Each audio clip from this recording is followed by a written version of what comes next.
Breaking news शामिल कंदासीं। Sita road के रूरल हेल्थ सेंटर में 3 माण्हुनि जे फौत थियण वारो मामलो। सेक्रेटरी सिहत नोटिस वठी छॾियो आहे। रूरल हेल्थ सेंटर में रात के वक्त को भी डॉक्टर न हुअण सबब एक हफ़्ते अंदर 3 माण्हू फौत थी विया आहिनि। शहरी मनान सोलंकी की दरख़्वास्त ते सेक्रेटरी नोटिस वठंदे DHO का रिपोर्ट तलब करे वरिती आहे। ब्रेकिंग न्यूज़ अवां सां शेयर कयूं पिया। सीता रोड के रूरल हेल्थ सेंटर में 3 माण्हुनि जे फौत थियण वारो मामलो। सेक्रेटरी सिहत नोटिस वठी छॾियो आहे। अवां खे आगाह कयूं पिया। रूरल हेल्थ सेंटर में रात के वक्त को भी डॉक्टर न हुअण सबब एक हफ़्ते अंदर 3 माण्हू फौत थी विया आहिनि।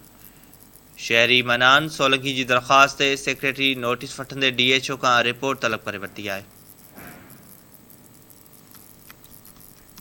ब्रेकिंग न्यूज़ अवां सां शेयर कयूं पिया। सीता रोड के रूरल हेल्थ सेंटर में 3 माण्हू जे फौत थियण वारो मामलो। सेक्रेटरी सिहत नोटिस वठी छॾियो आहे। अवां खे आगाह कयूं पिया। रूरल हेल्थ सेंटर में रात के वक्त को भी डॉक्टर न हुअण सबब एक हफ़्ते अंदर 3 माण्हू फौत थी विया आहिनि। शहरी मनान सोलंकी की दरख़्वास्त ते सेक्रेटरी नोटिस वठंदे DHO का रिपोर्ट तलब करे वरिती आहे।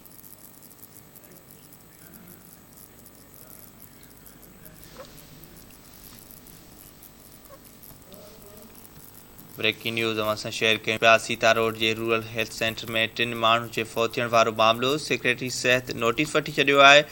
रूरल हेल्थ सेंटर में रात जो वक्त में को भी डॉक्टर न हुअण सबब एक हफ़्ते अंदर 3 माण्हू फौत थी विया आहिनि। शहरी मनान सोलंकी की दरख़्वास्त ते सेक्रेटरी नोटिस वठंदे DHO का रिपोर्ट तलब करे वरिती आहे।